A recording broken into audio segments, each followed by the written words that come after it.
떠도는 여러분의 고견을 떴습니다. 오늘 떠평은요, 아시아투데이의 기사가 떠돌고 있는데요. 이한솔 기자가 의미 있는 분석을 했네요. 잘 취재했네요. 제목이 사면초가 한동훈 야권조차 배신자 프레임, 이건데요. 부제목을 보니까요, 윤 대통령 사과 용산 개편 공식 요청에 윤심 민심 사이 고민하는 정치 초보, 지지율 하락 정면 돌파 권력 투쟁 분석, 이런 내용인데요. 일단 그대로 읽어드립니다. 더불어민주당과 조국혁신당 등 야권 내부에서 한동훈을 배신자로 언급하는 논평이 쏟아지고 있다. 지난 4일 한 대표가 윤, 명 통화 녹취록 관련 윤 대통령에게 사과를 요구하면서 여권 내부에서는 한 대표를 배신자로 규명하며 박근혜 탄핵 데자뷰라는 비판이 나오고 있는 상황이다. 한 대표가 대통령실을 정면 공격하면서 갈등이 심화되고 있는 것이다. 그런데 강 건너 불구경하던 야권에서도 한 대표를 앞세워 특검법 수용을 촉구하면서도 배신자라는 말이 오르내리고 있다. 5일 정치권 등에 따르면 더불어민주당 관계자는 한 대표는 윤 대통령에게 사과, 참모진 개편, 쇄신 등을 요구하는 척하면서 이재명 민주당 대표를 걸고 넘어지는 것이다 라며 배신자 프레임을 조금이라도 벗어나 보려는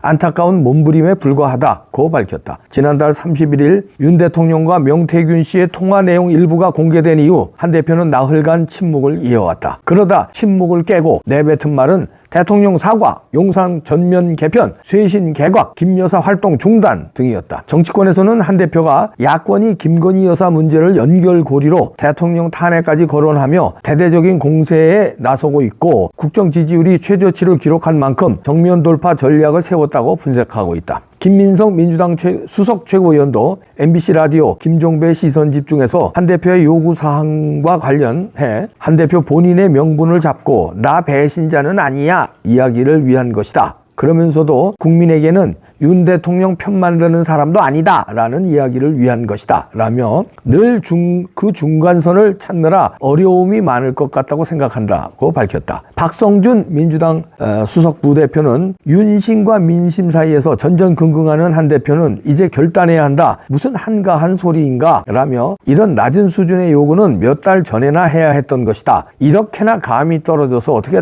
여당을 이끌겠나 라고 비판했다. 그러면서 대통령 부부 눈치만 보는 대표인가 아니면 민심을 읽을 줄 모르는 아둔한 대표인가, 아무리 정치 초보라 해도 국민이 무엇을 원하는지 뉴스만 봐도 알 수 있다며 윤심과 민심 사이에서 갈피를 못 잡고 있다. 민심이 완전히 떠나고 나서야 정신을 차릴 생각인가 라고 압박했다. 박찬대 민주당 원내대표도 한 대표는 윤 대통령에게 요구를 했는데 이것만으로는 부족하다며 김 여사 특검이 빠진 그 어떤 조치도 국민 분노를 달래기에는 턱없이 부족하다는 사실을 하루빨리 깨닫기를 바란다고 전했다. 황운하 조국혁신당 원내대표도 한 대표의 요구는 민심의 쓰나미를 앞에 두고 정신 못 차리는 권력 투쟁으로 보인다며 국회에서 검찰이 조작한 혐의를 악다구니처럼 유포하던 한동훈 법무부 장관은 어디 갔나? 라고 꼬집었다. 자, 이런 분석 기사인데요. 사면초가죠. 제목조차가 잘 달았는데 야당조차 배신자 프레임으로 한동훈을 본다는 건데, 지금까지는 민주당이 한동훈을 신주단지 모시듯이 했거든요. 그러니까 정책 같은 건 슬쩍슬쩍 비판하면서도 한동훈을 썩 띄워줬어요. 그러면서 윤석열을 깠어요. 그리고 윤석열 대통령한테 맞짱 뜨면서 배신하는 모습에 약간 통쾌해했거든요. 잘한다 야, 그래 이렇게 하고, 사실 한동훈의 약점이 있어요. 민주당들 그거 다 가지고 있습니다. 좌파 커뮤니티나 좌파들 유튜버들이 다 가지고 있더라고요. 슬쩍슬쩍 맛배기는 나왔었어요, 그동안에. 근데 완전히 까지 않고, 예를 들어서 장인 문제라든지 처갓집 문제라든지 와이프 문제라든지 한동훈 본인 문제라든지, 왜냐하면 윤석열을 들이받는 한동훈이 이용 가치가 있다고 보고 지금 한동훈을 무너뜨리면은 좋은 사냥개를 잃어버리는 게 되니까, 사냥개 역할 잘한다, 뭐 사냥, 꽁 사냥이 아니라 윤 대통령 사냥 잘한다고 이제 이렇게 보쌈하듯이 이렇게 지켜 세웠었는데, 이제는 야당에서조차 배신자 프레임이다. 왜냐하면 그렇게 해가지고 되겠어? 좀 더 들이받아, 이런 얘기예요. 그냥 윤 탄핵 요구로 본격적으로 우리하고 한 얘기가 있잖아. 우리하고 그렇게 발 맞춘 거 그거 제대로 밀어붙여. 왜 어정쩡하게 그래, 이거거든요. 근데 우리들은 한동훈을 배신자로 보잖아요, 우리들은. 근데 야권에서는 그동안에 동지적 관계였거든요. 공동의 적 윤석열을 향해서 같이 양쪽에서 몰아붙이는, 예를 들어서 오른쪽에서는 한동훈이 몰아붙이고 왼쪽에서는 자기들이 몰아붙인다. 그러니까 윤석열은 코너에 몰렸다, 탄핵될 것이다, 탄핵되면 한동훈이 저쪽에서 나오겠지만 저건 뭐 아무것도 없다니까 우리가 잡는다. 이래서 한동훈이 잘한다 했는데 그게 아니가 이게 무슨 눈치를 보느냐. 지금 뭐 하는 거냐 이런 얘기입니다. 그래서 윤석열 대통령과 민심 사이에서 오락가락 한다고 야당이 이제 보기 시작한 거예요. 이거는 왜냐하면요. 한동훈이 지금 스탠스가 그 4일간 전두환 박정희에 대한 의리를 지켜야 돼요. 회고록 삭제판이 나왔는데요. 총 4권인데 10% 할인하는데요. 너무 재밌습니다. 흥미진진하고 교육 자료도 되니까요. 예약 주문하세요. 일로 그냥 이름만 남기시면 됩니다. 그럼 전화가 갈 겁니다. 이름만 남겨주세요. 말하자면 잠적 내지는 두물출을 했었다는 거 아닙니까? 그때 뭐냐면 윤석열 대통령의 녹취가 나왔을 적에 그때 녹취가 나왔는데 한번 보니까 녹취가 이게 조작이거든. 그래서 이걸 공격할 것인가 아닌가 아마 고민을 했던 것 같아요. 그래서 며칠간 거기에 대해서 코멘트를 안 했는데 그러고 나온 게 자긴 각이 쓴 거죠. 이제 이거 조작이라고 하면 윤 대통령 공격발이 약해지겠다. 그러니까 조작이라는 건 못 들은 척하고 윤 대통령 사과하시오. 용산 전면 개편하시오. 대각도 개편하시오. 김여사 활동 중단시키시오. 이러고 나왔잖아요. 그러니까 이게 어정쩡하다는 거야, 민주당은. 야, 그럼 맛 제대로 나와야지. 야, 사과 정도 가지고 내가 그냥 탄핵으로는 밀어붙여야지. 너 뭐 하는 거야? 하야로 가야 될 거 아니야?